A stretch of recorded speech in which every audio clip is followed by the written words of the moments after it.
1 Samuel, capítulo 3. Então veio o Senhor, e ali esteve, e chamou como das outras vezes: Samuel, Samuel. Este respondeu: Fala, porque o teu servo ouve. Versículo 10. O capítulo anterior terminou com a profecia contra a casa de Eli. O terrível procedimento de seus filhos os levaria à morte, e Deus suscitaria outro sacerdote para sua casa. Mas naquele tempo, a palavra do Senhor era muito rara, as visões não eram frequentes. Contudo, Deus escolheu uma criança como seu porta-voz. A Bíblia não relata a idade de Samuel, só diz que o Senhor chamou o menino. Ao ouvir chamar o seu nome, Samuel ainda não conhecia o Senhor e ainda não lhe tinha sido manifestada a palavra do Senhor.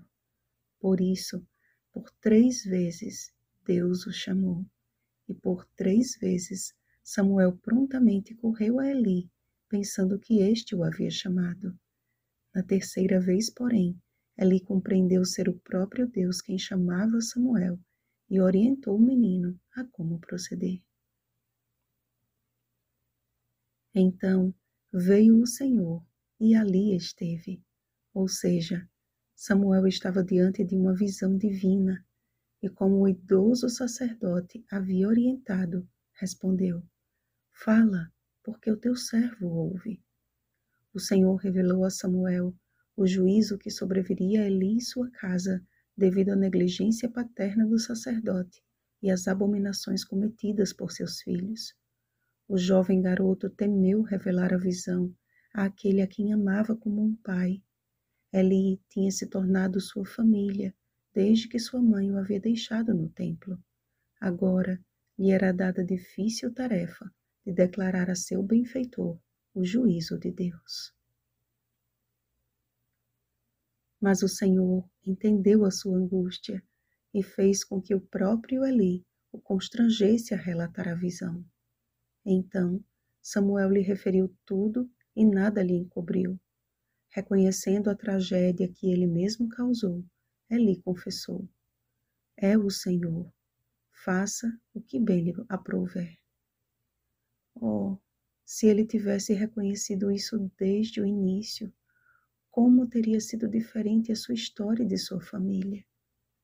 Enquanto isso, crescia Samuel, e o Senhor era com ele, e nenhuma de todas as suas palavras deixou cair em terra.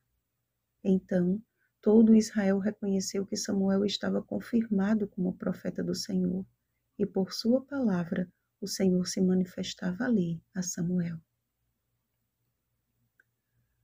No coração de uma criança, Deus encontrou lugar para se manifestar, ao passo que um sacerdote separado para o serviço de Deus, experiente e profundo conhecedor das Escrituras, não teve tal privilégio.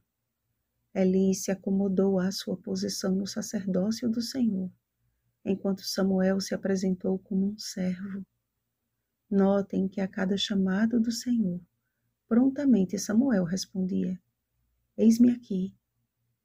Na condição de servos, Deus nos eleva à posição de filhos, porque a humildade precede a honra. Provérbios capítulo 15, versículo 33.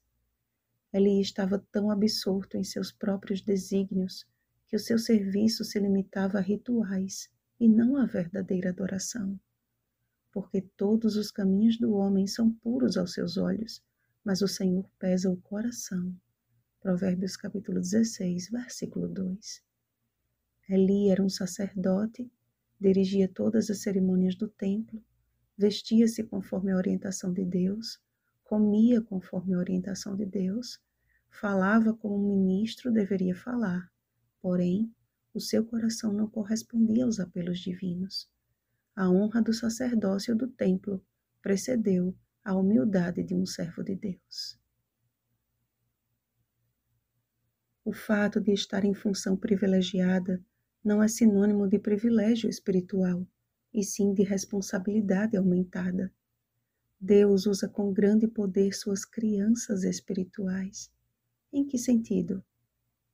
Quando os discípulos discutiam entre si quem deles seria o maior no reino dos céus, Cristo lhes ilustrou e nos deixou registrado o que deve guiar o coração de todo cristão. E Jesus, chamando uma criança, colocou-a no meio deles e disse: Em verdade vos digo que se não vos converterdes e não vos tornardes como crianças, de modo algum entrareis no reino dos céus. Portanto, aquele que se humilhar como esta criança, esse é o maior no reino dos céus. Mateus capítulo 18, versículos 2 ao 4.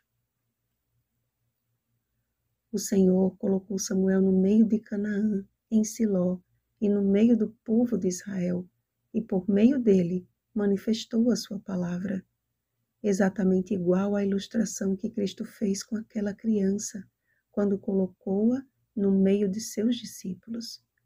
Isto nos ensina outra grande lição, que tenho aprendido com os filhos que o Senhor me deu. A de que pesa sobre os pais o dever de instruir os filhos, mas pesa também sobre nós a humildade de aprender com eles. Em sua sinceridade, inocência e dependência, nossos pequeninos têm muito a nos ensinar, e nós, muito o que aprender. Precisamos nos tornar como eles, rápidos para amar, rápidos para perdoar. Como um bebê de colo chora por alimento, precisamos chorar perante o Senhor em busca do pão do céu.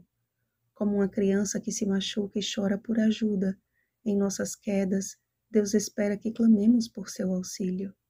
Como uma criança que ri sem muito esforço, precisamos sempre encontrar motivos para nos alegrar no Senhor. Como um bebê se diverte mais com a tampa de um depósito do que com um brinquedo caro, precisamos ser sempre gratos por tudo o que o Senhor nos tem dado. Como uma criança obediente prontamente atende ao chamado dos pais, precisamos estar perante o Senhor e, como Samuel, exclamar: Eis-me aqui. Mas a todo aquele que endurece o coração, assim como os filhos de Eli, abominável é ao Senhor todo arrogante de coração. É evidente que não ficará impune. Provérbios capítulo 16, versículo 5. É uma questão de escolha, amados. Só há dois caminhos a seguir. O de Ofni e Finéias, que não ouviram a voz de seu pai, 1 Samuel capítulo 2, versículo 25. Ou de Samuel, que crescia em estatura e no favor do Senhor e dos homens, 1 Samuel capítulo 2, versículo 26. E que em suas palavras revelava o tesouro de seu coração. Fala, porque o teu servo ouve. O meu desejo e a minha oração é que escolhamos estar onde Cristo colocou aquela criança e onde Deus colocou Samuel, no centro da sua vontade. Vigiemos e oremos. Bom dia, servos do Senhor. Rosana Garcia Barros.